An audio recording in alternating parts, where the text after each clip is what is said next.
O melhor conteúdo cristão está no Univer. Desenhos, filmes, documentários, clipes musicais, palestras e as principais reuniões do Templo de Salomão ao vivo, do seu computador, smartphone ou tablet. Assine já. Acesse univerparacrer.com.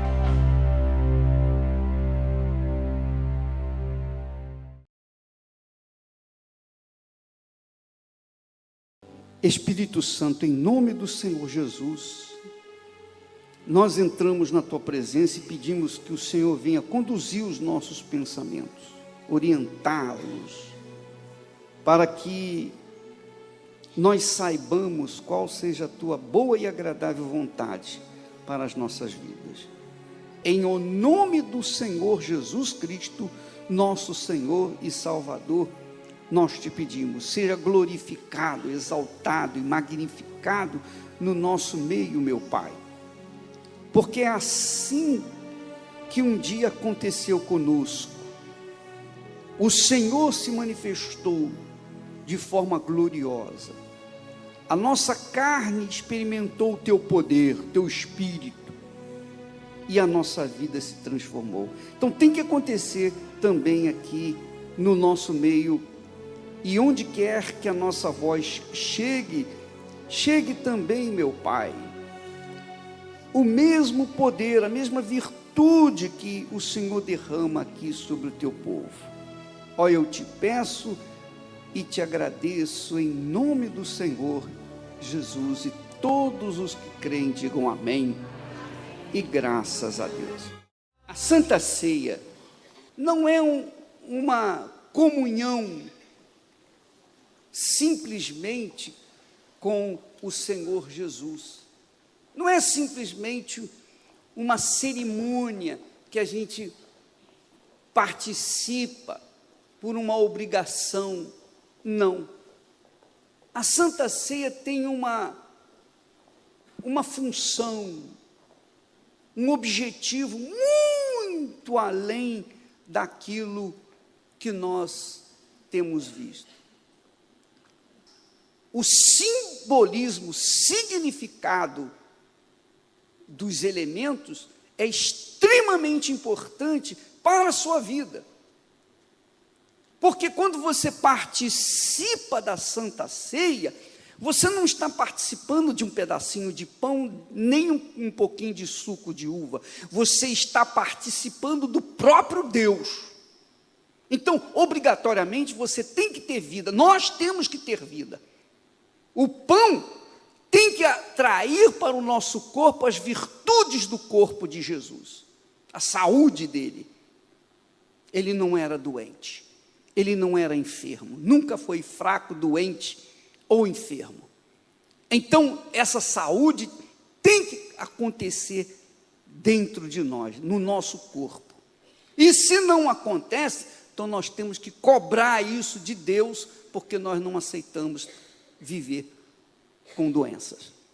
O vinho já é outro aspecto, tem uma representação, uma representatividade ainda mais profunda, porque se o pão representa a saúde física, o vinho representa a saúde espiritual. O apóstolo Paulo diz assim: olha, se você tiver alguma coisa no seu coração, se você tiver algum pecado escondido, não participe da mesa do Senhor, porque você vai ficar doente e pode até morrer. Então, a Santa Ceia é algo sagradíssimo, sagradíssimo, e não pode ser considerado apenas como um pedaço de pão ou um pouquinho de suco de uva. Da mesma forma como os dízimos não são 10% do nosso salário colocado no altar, não. Os dízimos representam as primícias da nossa colheita, que quer dizer o seguinte: o Senhor é o meu Senhor, o Senhor está acima de tudo na minha vida. Assim como o Senhor está acima de tudo, em todo o mundo, em todo o universo, nos céus e na terra, em tudo que existe, o Senhor está acima de tudo, também o Senhor está acima de tudo na minha vida.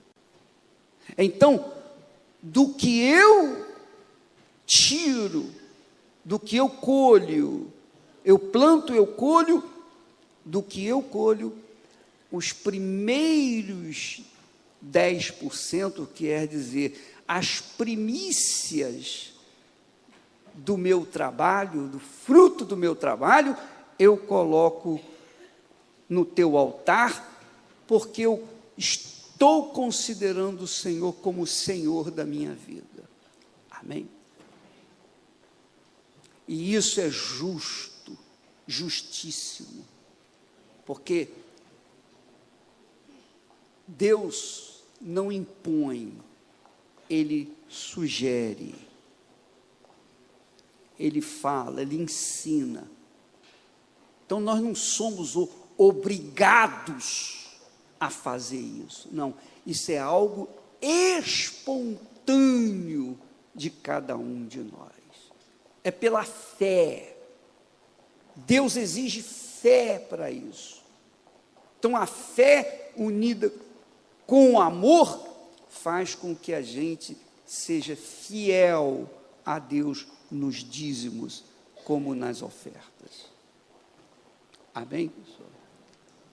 Quando você recebe o seu salário, você tem a sua indústria, o seu comércio, o seu negócio, quando você recebe do lucro, obrigatoriamente você tem que pagar ao governo o quê? Os impostos. É justo. É justo. Todo mundo paga impostos sem brigar, sem reclamar. Por quê? Cada um paga o seu imposto por conta de ser uma lei. E quando não se paga imposto, o que acontece? Vai para a cadeia. É ou não é? Ou não vai? Se por acaso você não paga os seus impostos, você vai pagar multa. Mas se você não paga a multa, o governo pode tomar a sua casa, pode tomar e ainda colocá-lo na cadeia.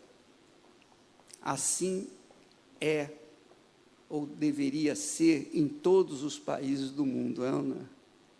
Sim ou não? Nos Estados Unidos é assim. Se você não pagar imposto, você vai para a cadeia. Você pode ser a pessoa mais importante do mundo, você vai para a cadeia. Então, não tem, e ainda paga adiantado. Você paga o imposto adiantado. Lá, antes de você receber, você já está pagando.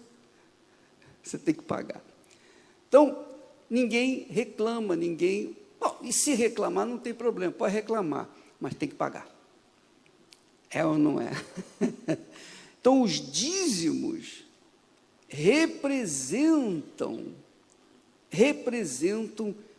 que você é serva de Deus. Ele é o Senhor seu, da sua vida.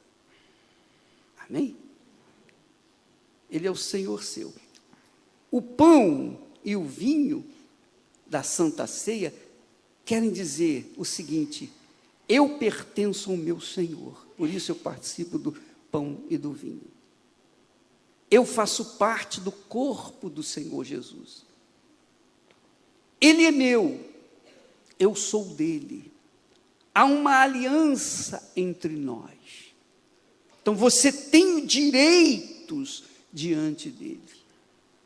Você tem direitos adquiridos lá no Calvário. Quando você participa do pão e do vinho, você está participando do próprio Deus. Claro, é um símbolo, é uma representação, assim como tudo que nós usamos da Bíblia é uma representação. Amém? É um simbolismo. Assim como você usa uma aliança, eu uso aliança, que simboliza o quê? Casamento. Não é verdade? Não é assim? É um símbolo de união, de parceria, de casamento, matrimônio. Então, quando um gajo olha para você, assim, ó, tem lá uma aliança no seu dedo, aquela ali está comprometida, eu não posso tocar. Sabe que está comprometido, é ou não é? Não é verdade? E assim também, quando uma mulher olha para sua mão, vê que há aliança, ela já sabe que não tem futuro ali para ela. Não é assim? Porque está comprometido. São símbolos. Deus também usa símbolos na Bíblia. Tudo que você lê na Bíblia não tem figuras, não tem imagens. Não tem imagens, mas tem símbolos. Só símbolos. Então, quando você tem o seu compromisso com o Senhor, tu és o meu Senhor, está acima de tudo na minha vida, acima da minha mãe, do meu pai, dos meus filhos, netos, família, da minha própria vida. O Senhor está acima de tudo na minha vida. Quer dizer, eu sou servo e o Senhor é o meu Senhor. Então, você honra este Senhor com as primícias da sua renda, porque você considera o Senhor como o Senhor da sua vida. Você considera. É algo natural que você faz em relação a Deus. Mas também, quando você participa do corpo e do sangue de Jesus, que é a Santa Ceia, você também tem direitos de chegar ao meu Jesus.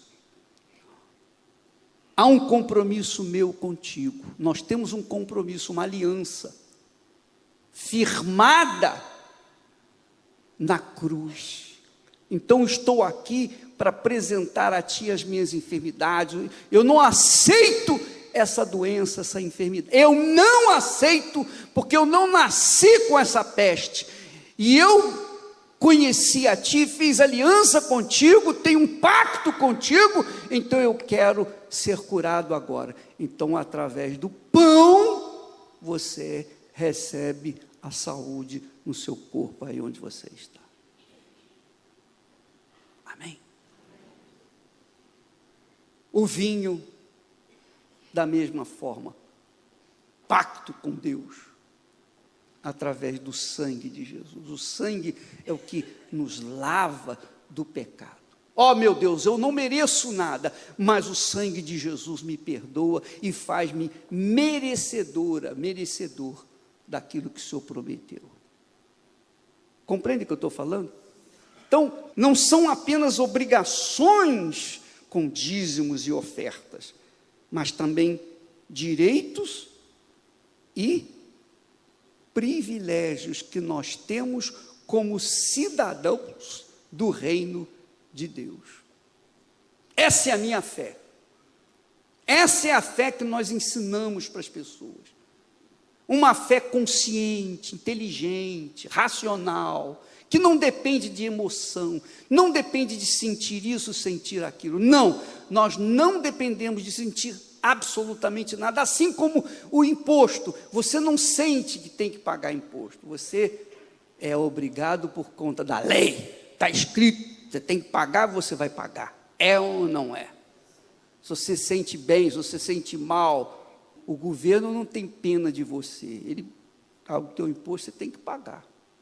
Se você não paga, você então está sendo ilegal, você está contrariando uma lei, você está errado. Então, assim também é com respeito à fé no Senhor Jesus. Dizem que Buda teve 80 doenças, não é isso? Ouvi dizer 80 doenças. Jesus não teve doença nenhuma, nem resfriado. Ele era perfeitamente saudável. E ele então pode passar as virtudes do seu corpo para o nosso corpo e também sermos saudáveis como ele foi. Amém? O Deus de Abraão, de Isaque e de Israel. Esse é o Deus Todo-Poderoso, cujo nome não foi revelado até o dia em que Jesus veio a esse mundo. O nome de Deus foi revelado. O nome de Deus é Jesus, Deus conosco, Emanuel. Ele não é e não pode estar misturado com outros tantos deuses que este mundo se nos apresenta. Ele é santíssimo, quer dizer, separado de tudo e de todos. Ele é o único, digno de toda a glória, de todo louvor, de toda majestade, de toda grandeza.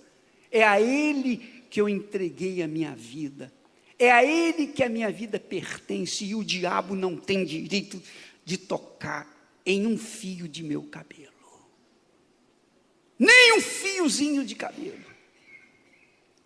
Porque a minha vida pertence 100% a Ele. Quando você tem essa entrega, quando você faz essa entrega, então você faz isso consciente. Você faz isso por livre, espontânea vontade. Então você forma um pacto com Ele. Você passa a ser casado com Ele. A cruz é exatamente isso. A haste vertical é o relacionamento entre você e o seu Senhor. A haste horizontal representa o seu casamento. Amém? É a pessoa mais próxima de você, é o seu marido ou a sua esposa. Casamento, aliança com Deus e com a pessoa que Deus nos deu. Por isso Deus fez o homem e depois fez a mulher. E santificou, consagrou o matrimônio. Que hoje em dia é uma esculhambação, mas não para aqueles que têm compromisso com Deus, que estão firmados nessa cruz. Nós carregamos essa cruz. Jesus diz: quem quiser vir após mim, negue-se a si mesmo, tome a sua cruz e siga-me. Que maravilha! Quer dizer, algo inteligente, sábio, consciente. Não tem nada de emoção, de sentimento, tenha de consciência. Amém? Há uma história, um conto, uma fábula, em que o homem estava no deserto, almejando chegar um dia numa cidade chamada Nova Jerusalém. Então o anjo se apresentou para ele e disse: o que você quer? Eu quero chegar à cidade, eu não sei para onde eu vou. E o anjo então mostrou-lhe a direção e deu-lhe uma cruz. Olha, vá nessa direção com essa cruz, você vai chegar lá nessa cidade. E ele foi com aquela cruz, arrastando aquela cruz pelo deserto, até que o diabo veio. Ele disse: por que você está carregando essa cruz tão pesada? Porque o anjo me apareceu, etc, etc. Mas você não precisa carregar essa cruz. Você pode diminuí-la. O diabo, o anjo do mal, deu uma sugestão confortável, facilitou a situação daquele homem. Então, o caminho fácil que o diabo oferece é assim: corte a cruz, corte os braços, corte o pé da cruz, você coloca a cruz debaixo do braço, em vez de colocar em cima dos ombros, você, em vez de ficar arrastando, você vai com essa cruz debaixo do braço, você vai andar, você vai carregar a cruz, e você vai andar mais rápido.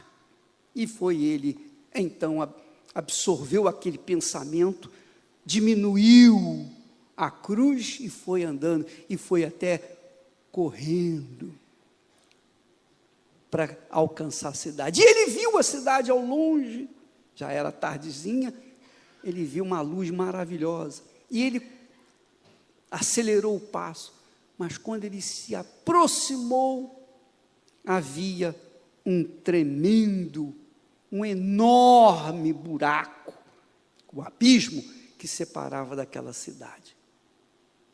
E ele olhou para um lado, olhou para o outro, não viu nenhuma ponte. E o anjo lhe apareceu e disse: cadê aquela cruz que eu te dei? Aí eu cortei, quebrei, eu tirei. Pois é, se você mantivesse aquela cruz, você poderia fazer uma ponte e atravessar. Foi para isso que eu te dei a cruz.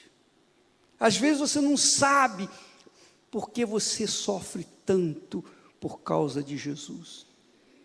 Às vezes você não entende as tribulações, as lutas, as situações, as intrigas que você é vítima, as calúnias, as perseguições, as injustiças. Você não entende. Mas Deus sabe por que Ele permite aquilo acontecer. É para o seu bem. Amém? Porque enquanto você está carregando a cruz, com tribulações, lutas, dificuldades, problemas, não doença, doença não é cruz, mas problemas, perseguições. Então, enquanto você está carregando a sua cruz pesada, as suas forças estão sendo, o quê? Ativadas.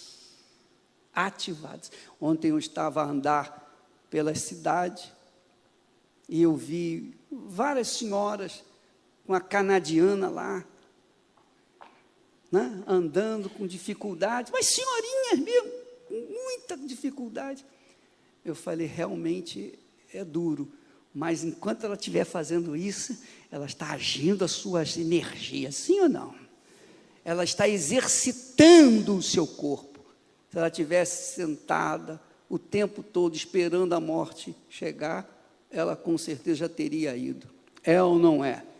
Então Deus permite as tribulações para que a nossa fé esteja sempre avivada, minha amiga, meu amigo ouvinte. Mas cedo ou tarde, caminhando no trilho certo, reto, com a cruz, não tem como não dar certo. Amém, pessoal? Graças a Deus.